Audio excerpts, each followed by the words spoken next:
할렐루야. 주일 예배 오신 여러분들을 주님의 이름으로 축복하고 환영합니다. 또 귀한 간증 나누셔서 감사합니다.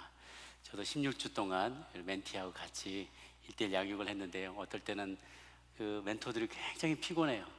생활도 하면서 다른 일들도 하다가 또 일주일에 하루를 딱 구별해서 두어 시간을 이렇게 같이 하는 것이 참 힘들지만, 가르치면서도 은혜도 많고 또 배우면서도 큰 은혜가 있는 것 같습니다. 여러분들도 꼭 다들 1대1 양육을 받으시든지 받고 나서 그 다음에 양육을 하시든지, 배우든지 가르치든지 보내시든지 가든지 둘 중에 하나는 꼭 저희가 다 해야만 합니다. 그래서 광고 말씀을 드립니다.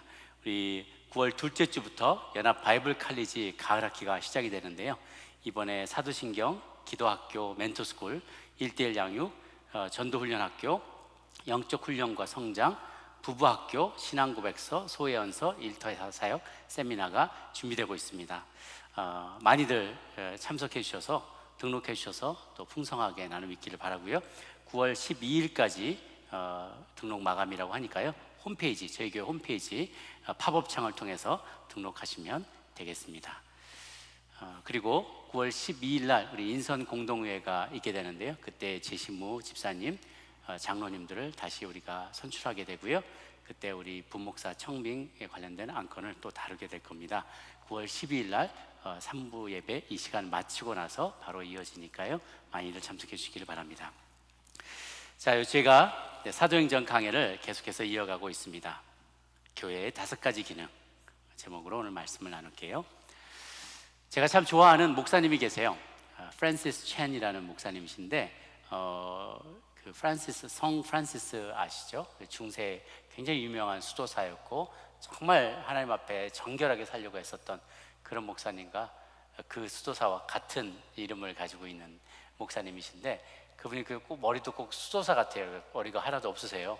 중국계 미국 목사님이신데 참 신실하시고 제가 너무 존경하는 목사님이십니다. 자기 교회, 자기 집에 마루에서 교회를 개척해서 시작하셨는데, 몇 년 만에 성도가 5,000명이나 모이는 샌프란시스코에서 아주 큰 교회로 성장을 했어요. 근데 목사님이 고민하면서, 이런 모습은, 이거 숫자는 커졌고 건물도 커졌는데 내가 바라던 교회의 본질과는 점점 멀어지는 것 같다, 그렇게 고민하면서 교회를 사임하시고 다른 순회 사역을 하시다가 지금은 또 홍콩에 가셔서 다른 또 사역을 하시는데요, 그분이 간증을 하나 했던 이야기를 나누시는 걸 들었어요. 어떤 청년을 하나를 전도해가지고 교회에 오게 했는데, 그래서 세례도 받고 그렇게 다 했대요. 근데 시간이 지나서 이렇게 보니까 어느 날부터인가 이 청년이 안 나타나는 거예요. 그래서 어쩐지 무슨 일인가 궁금해 여기다가 한번 찾아가서, 아니 왜 교회를 이제 안 나오냐, 세례도 받았는데, 이렇게 권면을 했답니다. 그랬더니 청년이 자기는 굉장히 confused 됐다는 거예요. 지금 굉장히 교회 다니는 게 헷갈린데, 뭐가 그렇게 헷갈리냐, 아니 자기는 세례를 받으면 자기가 이 교회에 가족으로 받아들여진다고 생각을 했다는 거예요. 뭐하고 비교해서 그러냐 했더니, 이 친구 원래 깽단이었거든요. 깽이었는데 깽에서는 딱 한 번 멤버가 되면 확실하게 뒤를 봐준다는 거예요. 진짜 가족같이 막 이렇게 해줘서 어디 가서 맞고 오면 가서 그냥 몇 배를 갚아주고, 뭐 먹고 힘들거나 그러면 다 그걸 다 메이크업을 해주고 서포트를 해줘서 하나도 걱정 없이 살았는데, 근데 거기 이제 그게 죄라는 걸 아니까 거기 손을 씻고 이제 교회로 왔으면 교회가 뒤를 다 봐줘야 되는데, 패밀리라 그랬지 않느냐, 그것처럼 우리도 마피아 그렇게 막 피해 맹세했듯이 우리도 성찬식도 하고 그러잖아, 피도 마시고 막 이렇게 하지 않냐, 그렇게 이렇게 막 거기 단지 맹세하듯이 우리도 이런 거 다 하는데 왜 가족같이 안 돌봐주냐, 그래서 자기가 헷갈린다는 거예요. 그래서 그냥 정리가 될 때까지 교회를 안 나갔다기로 했다고 그런 얘기를 하더라고요. 그래서 목사님 굉장히 충격을 받으시고, 야, 우리가 어쩌다가 교회가 깽단만도 못하냐, 그런 소리를 듣게 됐나, 그러면서 고민을 많이 하셨다는 거예요. 저도 그 간증을 들으면서 2가지 생각이 들었어요. 이 친구의 말이 맞냐, 아니면 이 친구의 기대가 잘못됐느냐, 그런 생각을 하는데요, 반은 맞고 반은 틀린 것 같아요. 이 친구의 말이, 교회는 마땅히 그런 곳이 되어야 합니다. 가족이죠. Family of God, 하나님의 가족이기 때문에 정말 가족처럼 잘 돌봐주고 케어해주고 따뜻하게 해주고 또 책임져주고 서로의 등을 봐주고 그런 모임이 되는 게 맞아요. 그러나 우리의 현실의 교회는 성경이 요구하는 그 수준과 너무도 동떨어져 있죠. 그런 면에서 우리의 부족함이 있는 것은 사실입니다. 그런데 또 다른 면을 보면 정말 우리가 가족이라고 하면 우리 중에 가족과 하고 있을 때 항상 해피하고 항상 행복하고 항상 모든 것을 서포트받고 모두가 다 이해하고 그렇게 살아가는 가족이 얼마나 있겠느냐라는 거예요. 여러분, 추수감사절이나 성탄절이나 이렇게 멀리 타주에 가 있는 자녀들 혹은 방학 때 학교에 나가 있던 자녀들이 이렇게 들어오고 그래서 같이 식탁에 앉거나 혹은 결혼해서 며느리와 혹은 사위와 이렇게 같이 들어와 앉아서 밥을 먹고 그러면 처음에는 말 조심하죠.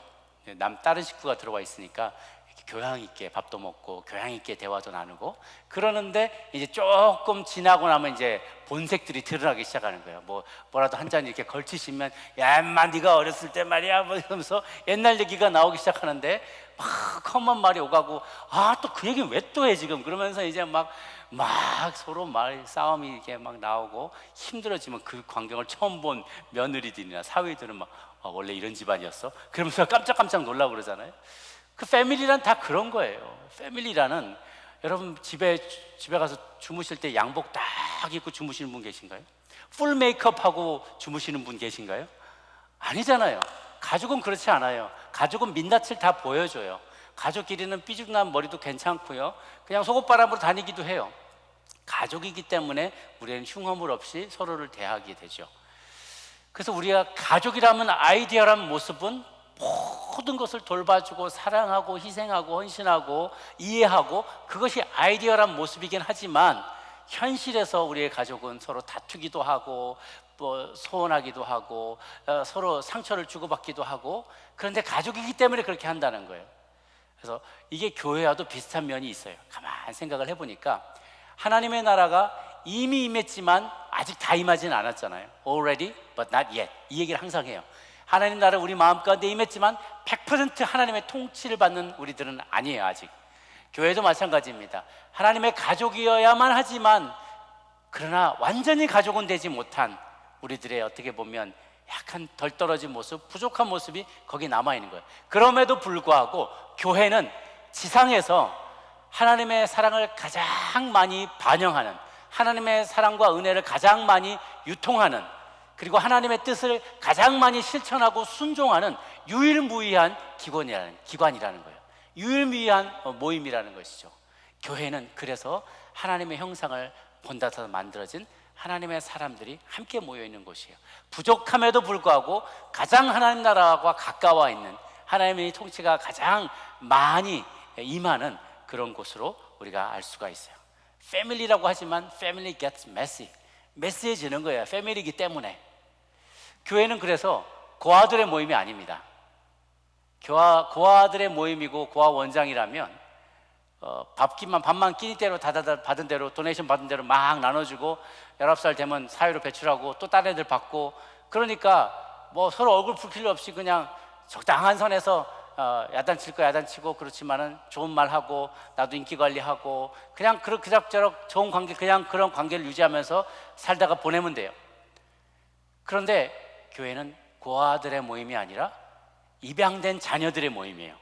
서로 간에 서로 아무 관계가 없었지만 이제는 입양이라는 절차를 통해서 동일한 아버지를 섬기게 된 자녀들의 모임이에요. 그렇기 때문에 우리는 가족이라서 할 말 안 할 말 다 하게 돼요. 남이라면 험한 말 안 합니다. 그냥 좋은 관계 맺고 좋은 게 좋은 거지 그럼 가버릴 수 있어요. 그런데 자녀라면, 자식이라면, 형님 동생이라면, 우리 부모라면 그냥 있을 수 없는 거예요. 안 좋은 것이 있다면 그건 나쁘다라고 얘기를 하는 거죠. 상처받을지라도 해야 할 말을 하는 거예요. 그래서 우리는 우리 안에 아픔도 있고 어려움도 있고 그런 것들이 당연한 것이죠. 그래서 우리는 가족인데 부족함이 그대로 남아있는, 연약함이 그대로 있는 가족이다. 그러나 우리가 하늘나라에서 이루게 될 그 가정은 완벽한 모습이 되겠지만 이 땅에서 우리의 가족의 Family of God, 우리 그 가족의 모습은 불완전하다는 것을 우리가 전제로 하고 교회란 무엇인가? 그리고 교회의 기능은 무엇인가? 이 두 가지 큰 덩어리를 오늘 주제로 삼아서 말씀을 나누고자 합니다. 교회란 무엇인가? 교회란 에클레시아, 불러내다라는 뜻이에요. 불러내다. 이집트에서 포로로 거기 노예로 일하던 종들을 주님께서 광야로 불러내셨죠. 그래서 광야에서 하나님을 만나고 예배하게 했어요. 그리고 하나님과 컨트랙을 맺었어요. 계약을 맺고 언약의 백성이 되면서 구약이 완성이 됐죠. 옛 언약이 완성이 됐어요. 그래서 가나안 땅으로 들어와서 그곳에서 살게 된 것이에요. 신약에서도 하나님은 믿는 자들을 부르십니다. 주님이 주관이 되셔서 주체가 되셔서 믿기로 예수님을 믿는 자를 부르십니다. 불러서 따로 구별해 놓은 사람들의 모임이 에클레시아, 교회라는 뜻이죠. 그래서 하나님이 교회는 칼빈은 그렇게 정의합니다. 보이는 유형의 교회가 있고 보이지 않는 무형의 교회가 있다. 보이는 교회는 지금 우리가 다니는 이 교회입니다. 건물이 있고 사람들이 모이는 피지컬한 그런 공간이에요. 무형의 보이지 않는 교회는요 더 커요. 구원받기로 예정된 사람인데 아직 구원받지 못한 사람, 아직 교회로 나오지 않는 사람, 혹은 믿고 죽었지만 주님 옆에서 심판을 기다리는 사람, 많은 천군 천사들, 주님과 관계 있는 모든 이들이 어떻게 보면 무형의 교회를 이룬다고도 볼 수 있어요. 그것이 베이스가 되어서 유형의 교회가 든든히 세워져 있는 것이죠. 그래서 한스 퀸이라는 학자는 교회에 대해서 이렇게 정의를 했어요. 교회는 성직자의 것이 아니다. 교회는 평신도의 것도 아니다. 교회는 성령님의 것이다. 그런데 교회는 성령님이 교회를 짓지만 교회는 성령이 아니다. 그러나 성령은 언제나 교회를 통해서 뜻하는 대로 일하신다. 그러니까 무엇은 맞긴 맞는데 다는 아닌 그런 거 있잖아요. 성령님이 교회를 시작하셨지만 교회가 항상 성령 충만한 것은 아닌, 그러나 여전히 그럼에도 불구하고 부족하지만 성령님은 계속 교회를 통해서 역사하고 계신 그런 모임이라는 것이죠. 교회는. 그 증거가 이것이에요. 중국에서 1949년에 중국이 공산화되었을 때 많은 선교사님, 서양의 선교사님과 목사님들이 탈출 러시가 일어났어요. 지금 아프가니스탄하고 똑같아요. 다 탈출하는 거야. 그러면서 이제 선교의 문이 닫혔다, 이제 중국은 남은 소망이 없다, 그리고 나갔어요.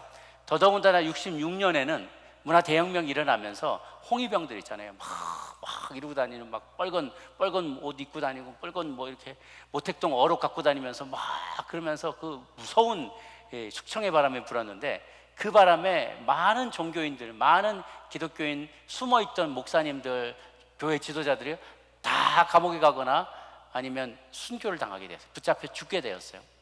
한 왕명도 목사님이라는 부분이요, 굉장히 유명한 분인데 한 20년 동안 부부가 감옥에 갇혀 있었어요. 그리고서는 91년에 결국은 순교당했습니다. 그런 일들이 사실은 심지어 지금도 그렇게 힘들어요. 그렇게 사람들은 교회를 탈출하면서, 그리고 그 나라를 뜨면서 서구의 많은 학자들은 이제 중국에서는 이제 중국의 선교는 끝났다라고 생각을 했어요. 주계 장막이 드려져 있었어요. 그러다가 한참 지나서 그 장막이 거쳐졌을 때 사람들은 깜짝 놀랐습니다. 수천만 명의 크리스찬이 생겨난 거예요. 그 사이에 한 49년서부터 한 8, 90년대까지 한 30여 년 정도가 이렇게 핍박 가운데 있었는데요, 그 사이에 교회들이 수천만 명의 교인들이 생겨난 거예요. 지금은요 약 1억 3천만이라고 합니다. 크리스찬들이 대부분이 다 지하교회예요. 지하의 가정교회 멤버들이고, 삼자교회는 한 1,000몇백만 명 정도 됩니다. 합치면 남북한 인구 2배 가까이 돼요. 크리스찬들의 숫자가 어마어마한 숫자예요. 이거는 목사님들이 만든 게 아니에요. 선교사님이 만든 것도 아니에요. 무슨 평신도 지도자, 교육받은 지도자가 있었던 것도 아니에요. 그냥 각각이 흩어져서 가정에서 아버지가, 동네 어른이 그냥 뭐 예배 드리기 시작하면서 지하교회로 숨어 들어가서 숨죽여서 그 수십 년 동안을 예배하게 했던 거예요. 누가 그것을 가르게 했냐? 이건 성령님이 아니고는 불가능하다는 거예요. 그래서 예수님이 처음 이 교회라는 단어를 처음 신약 성경에서 쓰신 때가 있어요. 마태복음 16장인데 베드로 보고 너는 반석 위에, 이 반석 위에, 너는 베드로라, 이 반석 위에 내가 교회를 세울 것인데 음부의 권세가 이기지 못하리라 라고 하면서 에클레시아라는 단어를 처음 쓰셨어요. 그런데 예수님 때에는 교회를 세우지 않으셨습니다. 그런데 예수님이 돌아가시고 나서 부활하시고 났을 때 드디어 부활하셨다는 소식을 전하면서 교회가 생겨나게 됐어요. 성령님께서 교회를 시작하게 하신 것이죠. 그래서 그때 이후로 정말 하나님은 리더들이 없었지만 그런 하나님은 한 사람 한 사람의 사도들을 성령님으로 기름 부으셔서 그들을 세우시고 교회를 이뤄 나가셨던 것이에요. 또 한 가지 우리가 좀 짚고 넘어갈 것은 교회에 대한 믿음입니다. 우리가 사도신경을 이렇게 고백할 때 거룩한 거룩한 공회와 성도가 서로 교통하는 것과 이렇게 하면서 쭉 합쳐서 믿나이다 라고 하죠. 그러니까 거룩한 공회를 믿나이다 하는 거예요. 교회를 믿는다는 말이에요. 교회를 믿는다. 그럼 교회가 믿음이 가세요? 교회가 믿음이 가세요? 그렇게 질문할 때 저도 스스로 그런 질문을 해봅니다. 교회가 믿을만 하나? 교회라고 말할 때 교회는 누군가? 바로 저와 여러분이 교회예요. 그 말을 다시 바꿔 나면 중간 단계를 생각하면 나는 나를 믿을만 하냐는 거예요. 자신이 없어요. 내가 며칠 살 좀 빼겠다. 나 운동 좀 하겠다. 10일은 뭐야? 2, 3일도 못 가는 거예요. 내일부터 다이어트는 내일부터 열심히 먹고 내일은 잊어버려요. 혹은 반대로 금식하겠다.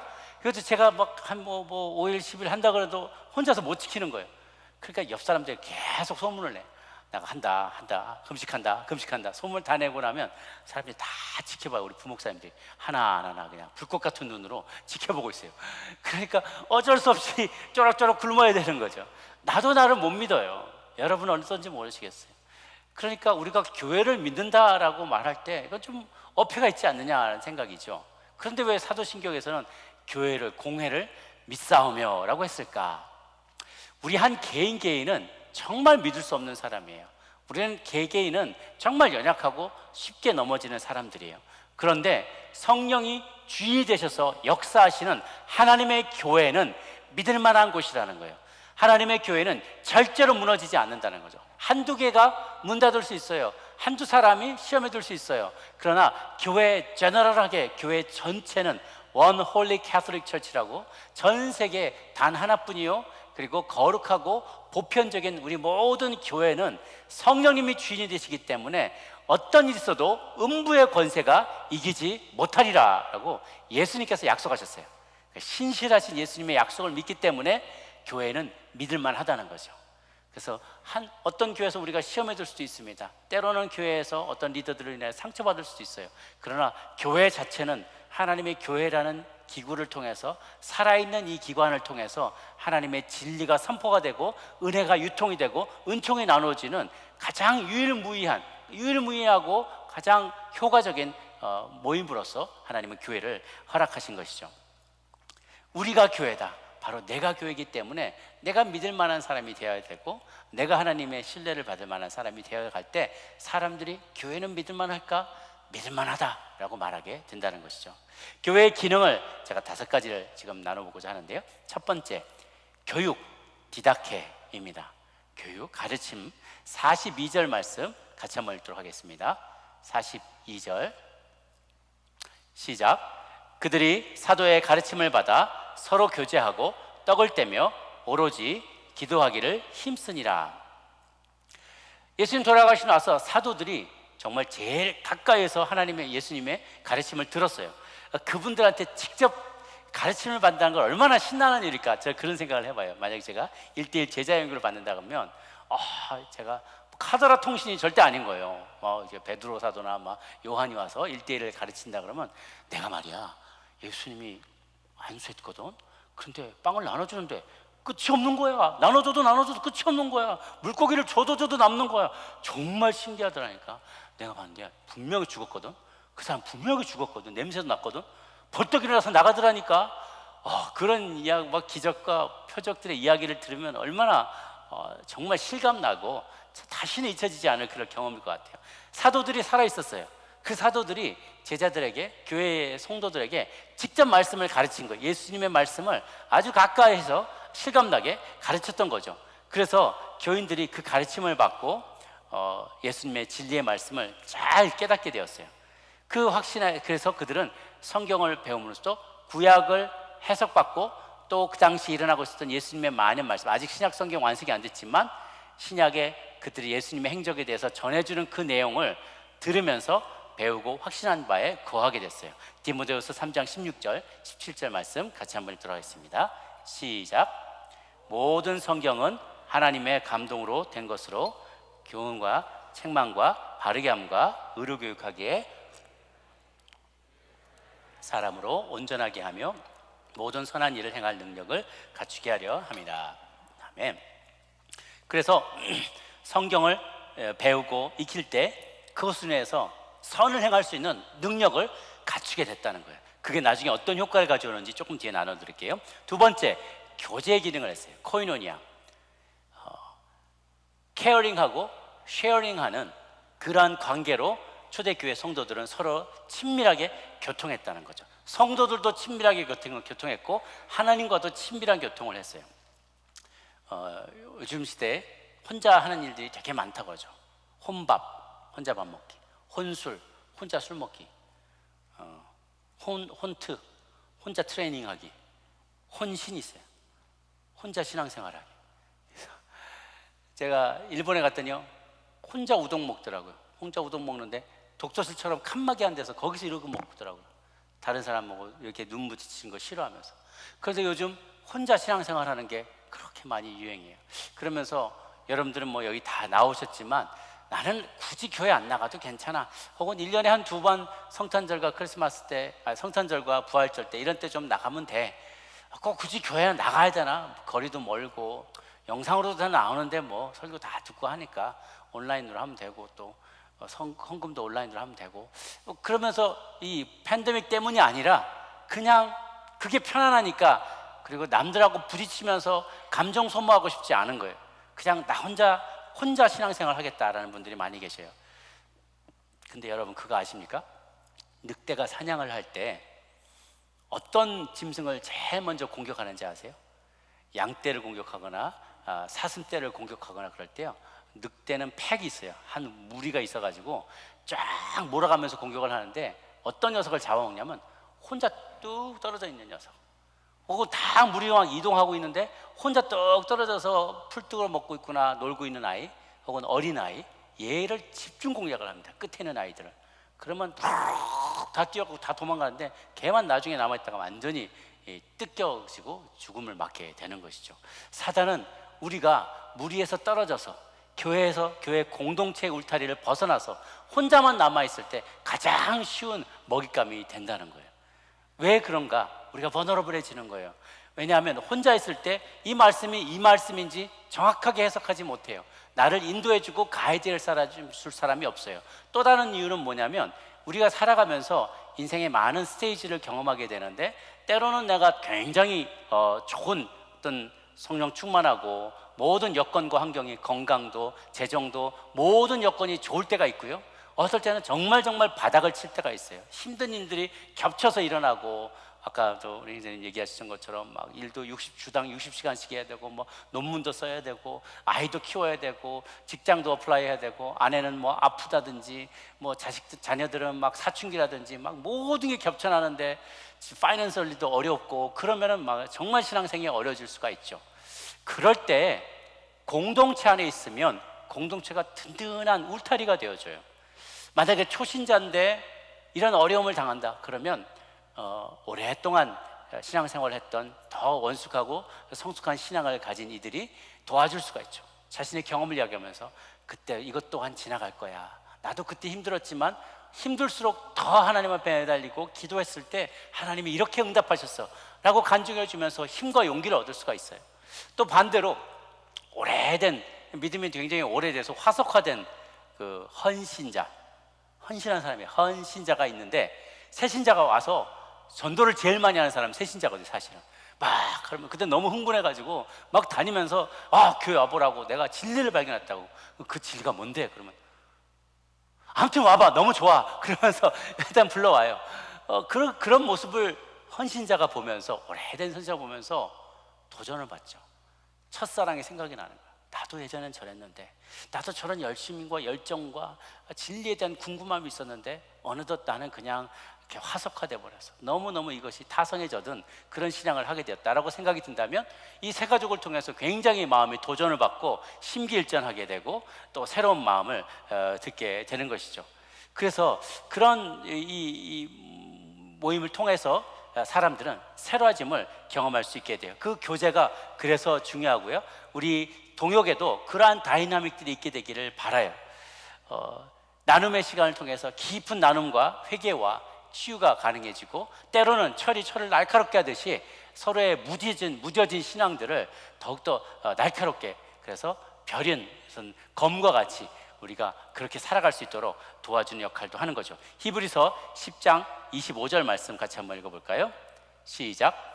모이기를 패하는 어떤 사람들의 습관과 같이 하지 말고 오직 권하여 그날의 가까움을 볼수록 더욱 그리하자.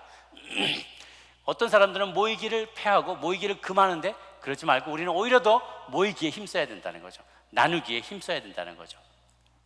떡을 떼며 또한 그 다음에 기도하였다 그랬어요. 이런 것들도 귀한 교제의 한 부분이 됩니다.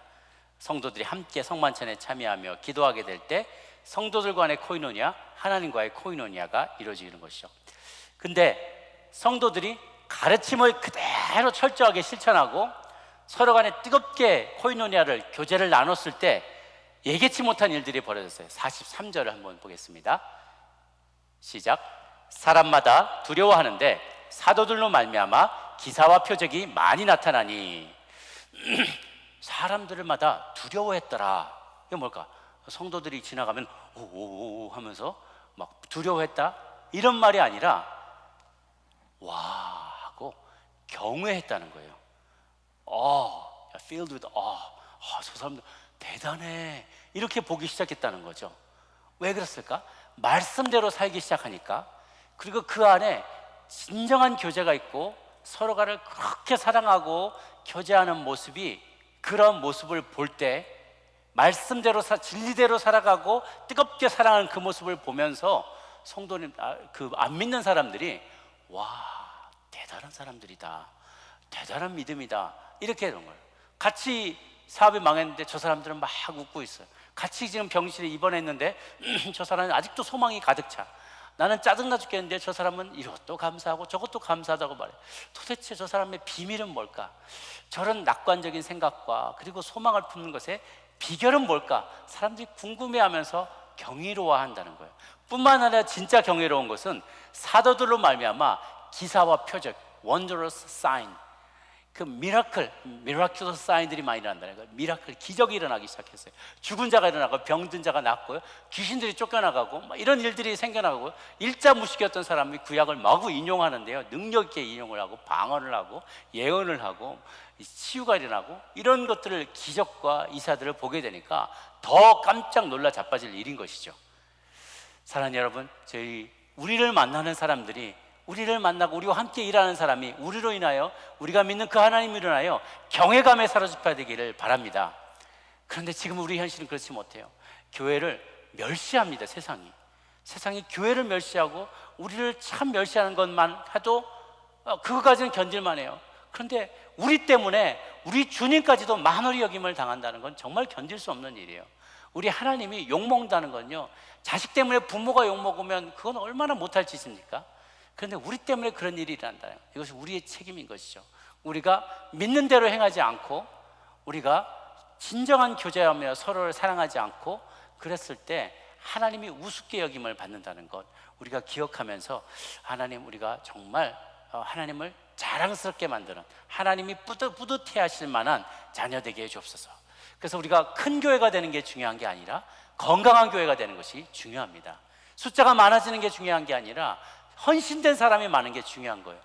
기드온이 아무리 많은 사람을 데리고 왔어도 주님은 너는 300명만 필요하다 라고 말씀하셨고, 실제로 300명 가지고 수만 명의 병사들을 쫓아내고 이겼잖아요.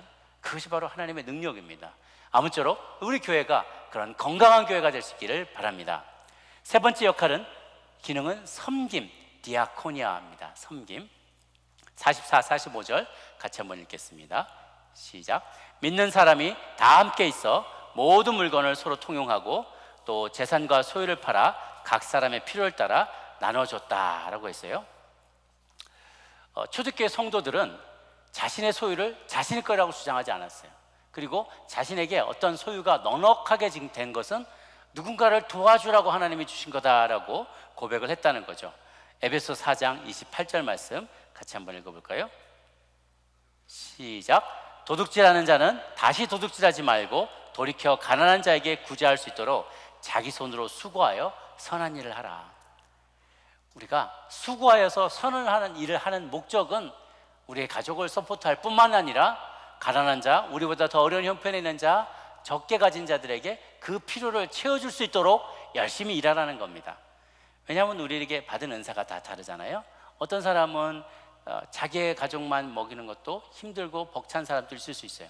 어떤 사람에게는 하나님이 많은 재능을 주시고 건강을 주시고 많은 일을 하고 소출을 많이 낼 수 있게 해주셨어요. 그 목적이 무엇일까? 내가 먹을 수 있는 한계를 넘어서서 배 터지게 먹으라고 주신 게 아니라 남은 것으로 부족한 일들을 도와주도록 주님께서 우리에게 그것을 주셨다는 거죠. 우리가 그래서 재물을 포기하기 어려운 이유는 사람을 사랑하는 것보다 세상을 더 많이 사랑해서 그래요. 영생을 사랑하는 것보다 이생을 더 많이 관심을 갖고 있기 때문에 그래요. 예수님보다 세상 재물이 주는 지위와 힘과 권력과 사람들의 존경과 인정을 더 많이 원하기 때문에 이 재물에서 손이 놔지지 않는 거죠. 저도 참 많이 스트러글 합니다. 그래서 재물이 많아질수록 사람이 하나님으로부터 멀어질 기회가 더 많아지게 돼요. 가진 게 많으니까, 믿는 구석이 생기니까 점점 힘들어져요. 제가 교회를 막 옮겨 다닐 때, 이제 교회 장소를 계속 옮겨야 될 때 우리 교회가 없어서 제가 샌디에고에서 한 3년 동안 3군데로 옮겼어요. 그런데요, 그럴 때마다 얼마나 기도가 많이 되는지 몰라요. 여기서 쫓겨나서 애들이 우리가 김치를 많이 먹으니까, 그러고 나서 김치 먹고 어디 흘리거나 막 흘리지 않아도 깨끗이 담아둬요. 다음날 아침에 이 교회 목사님이나 이렇게 집사님들 오시면 코를 막 자꾸 막 돌아요. 쓰면 막 너무 썩은 냄새 난다고. 근데 어쩔 수가 없잖아요. 우리 김치 먹고 사는데. 그 때문에 몇 번을 막 진짜 길바닥에 내앉고 그런 일이 너무나 많았던 거예요. 3번이나 교회를 옮겼으니까. 그런데요, 그거 덕분에 얼마나 간절히 기도하게 되는지 몰라요. 주일 예배 끝날 때마다, 어떨 때는 IMF 때는요, 주일 예배 끝날 때마다 재정부 앞에서 기다리고 있어요. 이번엔 헌금 얼마 나왔어요? 렌트비 내야 되는데 막 간절간절한 거예요. 얼마나 간절하게 되고 얼마나 겸손하게 되고, 하나님이 공급하신 것 아니면 우리는 살 수 없습니다. 인도하시는 데 아니면 살 수 없습니다. 다음 장소 구하는데 여기서 쫓겨나면 주님 어디로 가야 됩니까? 막 기도하는데 유대회당이 딱 나오게 된 거예요. 유대회당은 토요일날 예배 드리거든요. 그러니까 주일날은 텅 빈 거예요. 기적적으로 해서 주일날을 아침 9시부터 예배를 드리는 꿈 같은 일이 벌어졌던 거예요. 그걸 보면서 정말 우리가 없으면 가난해지고 하나님을 많이 의지하는데요, 다 있잖아요, 풍족하잖아요, 의지하지 않게 돼요. 저는 다행히 우리 교회 에어컨이 가끔씩 고장나고 스크린도 하나씩 뻥뻥 나가서 너무 감사해요. 조문상 목사님 이 예배 전체를 주관하시는데 조마조마하면서 저것도 언제 나가나, 저 담화 언제 나가나 조심초사 기도하게 돼요. 가난한 마음으로 뭐라도 다 완벽하면 우리 가끔씩 비도 새고요, 천둥번개 친 다음 날은 교회 시스템 다 나가요. 우리 아직 피레침을 못 알았거든요. 그러면서 하나님 이걸 마련하게 해주세요. 저거 달 재정 주세요. 우리 체육관도 만들어야 돼요. 우리 교사 부족해요. 뭔가 항상 부족할 때 우리는 더 겸손하게 돼요. 여러분 가운데 뭔가 부족합니까? 여러분 뭔가 힘들고 어려움이 있습니까? 하나님께서 여러분을 사랑하시는 줄 믿으시기 바랍니다. 그것 때문에 더 기도하게 됩니다. 그것 때문에 하나님 앞에 나아가게 돼요. 하나님 우리에게 은사를 주시고 또 넉넉하게 주신 이유는 물질뿐만 아니라 은사도 마찬가지입니다. 건강도 마찬가지예요. 그 은사를 가지고 다른 많은 이들을 돕고 섬길 수 있도록 그 은사를 주신 거예요. 나만 잘 살자고 하는 것이 아니라 재능, 시간, 건강으로 하나님과 서로를 섬기기를 원하십니다. 공산주의와 기독교의 유일한 그 공통점이 하나 있어요. 기분 나쁘게도 공통점이 하나 있는데, 그게 뭐냐면 나눔의 스피릿이 있다는 거예요. 나눔의 스피릿, 나눠라. 그래서 결정적인 큰 차이가 있어요. 공산주의는 이념을 따라서 남이 강제해가지고 가진 사람의 것을 다 빼가지고 나눠주는 거예요. n분의 1로 나눠주는 거죠. 그러나 기독교는 달라요. 성령의 감동하심을 따라서, 각자의 마음에 주시는 감동을 따라서 기쁜 마음, 자원하는 심령으로 부족한 자들에게 나눠줄 수 있는 마음을 갖게 해주시는 것이 바로 우리 교회, 우리 성령님이시죠. 공산주의는 결국 실패했고 아직도 교회는 주님 오실 때까지 승승장구할 것입니다. 절대로 음부의 권세가 이기지 못할 것입니다. 그래서 우리가 함께 주님이 이 초대교회의 섬김의 스피릿을 본받아서 함께 섬겨나가기를 원합니다. 4번째는요, 예배입니다. 예배의 기능을 감당을 했는데요. 46절, 47절 같이 한번 읽도록 하겠습니다. 46, 47 시작. 날마다 마음을 같이하여 성전에 모이기를 힘쓰고 집에서 떡을 떼며 기쁨과 순전한 마음으로 음식을 먹고 주께서 구원받는 사람을 날마다 더하게 하시니라. 46절에서 47절 상반절까지 해당되는 부분이 예배인데요. 그들이 마음을 같이해서 성전에 모이기 힘썼대요. 성전, 그 헤롯 성전이 지어졌잖아요.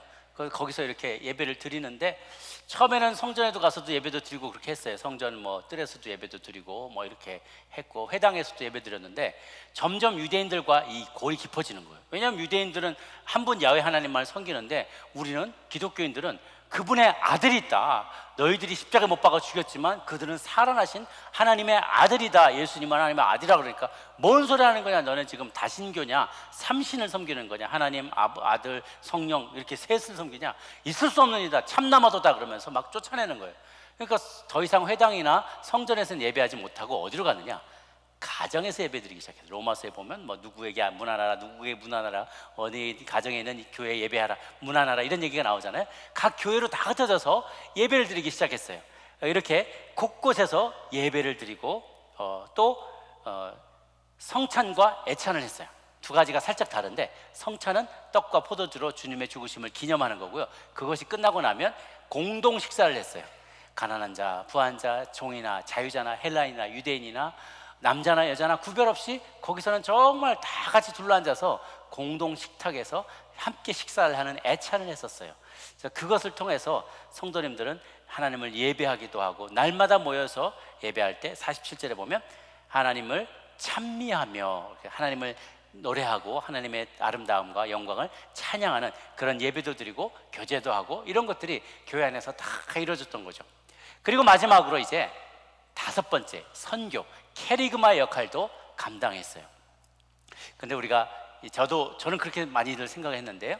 전도하고 선교하는 건 뭔가 액션이 있어야 되고 따로 나가서 어떤 아웃리치를 하는 프로젝트에 있어야만 열매가 맺는 그런 걸로 생각을 하잖아요. 제가 오늘 말씀을 보면서 이 본문에서 말씀은 적어도 다른 예외를 발견했어요. 예외가 아니라 너무나 자연스러운 귀결인데 1번부터 4번까지 가르치고 교제하고 봉사하고 예배했더니만 놀라운 일들이 벌어진 거예요. 뭐냐? 47절 말씀 같이 한번 읽어볼까요? 47절 시작.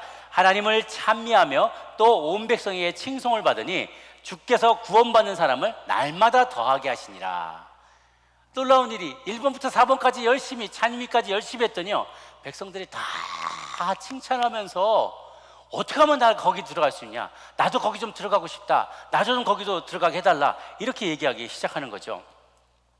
그래서 사람들이 가만 보니까 모든 교회의 활동들을 제대로 하기만 하면 교회가 교회다워지면 사람들은 너도 나도 앞장서서 교회로 들어온다는 거예요. 나도 거기에 one of you가 되고 싶다. 그래서 들어오게 되는 것이죠. 이번에 저희가 동역 재배치를 준비하면서 통계를 내봤어요. 통계를 한번 내보니까 동역이 우리 셀 모임의 평균 에버리지가 10년이었어요. 그 같이 모이기 시작한 기간이 10년이래요. 그 중에 분순한 데도 있지만 어떤 데는요 10년, 15년, 18년까지 그냥 그 동역 식구들이 그대로 모여 있는 분들이 계세요. 그러면서 우리는 잘 모여요. 그냥 우리는 산으로 캠프도 같이 가고 크루즈도 같이 타고 우리는 참 잘 모여요. 너무 행복하게 잘 모여요. 그런데 제가 그 소식을 듣는데 좀 마음이 어려운 거예요. 18년 동안을 그 똘똘 뭉쳐서 그 동역만 있었다는 거예요. 그 말은 뭐냐? 하나도 분가하지 않았다는 거예요. 하나도 증가하지 않았다는 거예요. 그거는 4가지 기능 중에 하나만 집중적으로 한 거예요. 뭐냐? 교제예요. 그 교제가 나쁜 건 아니에요. 교제가 정말 중요합니다. 서로 사랑을 나누고 기도 제목을 나누고 교제한 것, 은혜를 나누는 것까지 좋아요. 그런데 가르침대로 했냐는 거예요. 봉사하기 힘썼냐는 거예요. 예배에 집중했냐는 거예요. 그러면 본인들끼리만 남아있을 수가 없다는 거죠. 칭송하면 많은 사람들이 너도 나도 앞장서서 나도 거기 좀 껴달라, 나도 껴달라 그러면 차고 넘쳐서 결국은 분가를 하게 되고 계속 나눠져서 셀이 자라날 수밖에 없잖아요. 우리가 셀이잖아요. 셀이라고, 소그룹을 셀으로 말할 때 셀이 세포 분열을 하지 않습니까? 점점 커져가잖아요. 그래서 작은 아기가, 태아가 점점 커져서 성인이 돼가는 거죠. 자라가지 않으면 뭐예요? 그러면 뭔가 문제가 있는 거예요. 생명체가 자라지 않으면 문제가 있어요. 세포가 바뀌어지지 않고 세포가 그냥 그 자리에서 덩어리가 그냥 계속 뭉쳐 있으면 그거는 암세포가 되죠. 그거는 문제가 심각한 거예요. 그래서 하나님은 우리가 계속해서 개척해 나가면서 더 많은 이들 가운데 칭찬받는, 그래서 더 많은 이들이 찾아와서 부흥하고 발전하는 그런 교회가 되기를 원하세요. 루이스 팔라우라는 남미의 유명한 전도자가 있는데요, 그분이 이런 얘기를 했어요. 교회는 걸음과도 같다. 그럼 뭔가 걸음이 이렇게, 여러분 텃밭에 농사 지으면서 걸음 만들어 보신 분들 알겠지만 저기 쓰레기 낙엽하고 여러 가지 분비물 하고 음식물 쓰레기하고 이런 거 막 겹겹이 켜켜이 이렇게 해놓고 비닐로 덮어놓으면요 뜨뜻해지면서 이게 솔솔 냄새가 나기 시작합니다. 이제 부식이 되면서 이게 걸음이 돼요. 근데 걸음을 그냥 가만히 놔두면요 동네에서 HO에서 연락 와요. 그냥 놔두면 안 돼요. 걸음은 어떻게 해야 되냐, 곳곳에 뿌려야 돼요. 그럼 걸음이 싹 들어가면서 식물들이 잘 자라게 되죠. 교회는 걸음과 같아요. 뭉쳐 있으면 냄새 나고요, 악취가 나게 되고요, 독이 돼요. 그런데 흩어져서 각자 필요한 역할을 감당하게 되면 정말 효과적으로 하나님께 쓰임받는 귀한 교회가 되는 것이죠. 그래서 주님은 우리가 하여금 칭찬받으면서 많은 이들을, 하나라도 더 많은 성도들을, 이들을 하나님의 백성으로 삼는 자들로 우리를 부르셨어요. 우리들만의 리그, 그들만의 리그가 아니라 전도하고 선교하는 교회, 선교적인 미셔널 처치 역할을 감당하는 우리가 되기를 주님은 원하십니다. 어떤 사람들은 그렇게 얘기합니다. 주님, D.L. 무디 목사님한테 그렇게 와서 얘기했다고요. 저 교회를 볼 때마다 실망스러워요. 좀 완전한 교회 없어요? 라고 늘 얘기하면서 그걸 소개시켜 달래요. 그러면 D.L. 무디 목사님이 그랬대요. 완전한 교회란 없습니다. 성도님, 혹시 있다 하더라도요 절대로 그 교회 가지 마십시오. 왜요? 당신이 가는 순간 망합니다. 당신이 가는 순간 그 교회는 더 이상 완전한 교회가 안 된다는 거예요. 우리 교회는 다 불완전합니다. 우리 교회를 봐도 불완전한 것들이 보일 겁니다. 이 교회는 왜 그래? 이 교회는 왜 그래? 특히 이 교회의 멤버십을 가진 사람이 마음이 어떤가를 보면 한 단어를 알 수 있어요. 그 매직 월드가 있는데요, 뭐냐면 이 교회는 어때? 이 교회는 어때? 이 교회는 뭐가 안 좋아? 뭐가 안 좋아라 할 때 이 교회라고 말하는 분은 이 교인이 아니에요. 우리 교인이 아니에요. 근데 우리 교회는 뭐가 좀 부족해. 우리 교회는 왜 이렇게 안 되지? 이렇게 말하면 이미 우리 교인인 거예요. 아시겠죠? 차이를? 그럴 때 내 눈에 보기에 부족한 점이 보이는 이유는, 내 눈에 그게 보인 이유는 하나님 내게 보여주신 거예요. 네가 그 부분을 채우지 않겠니? 교사가 너무 부족해. 왜 애들이 이렇게 콩나물 싫어해? 그럼 네가 교사하지 않겠니? 네가 아이들 좀 케어하지 않겠니? 지붕이 새. 그럼 네가 고치지 않겠니?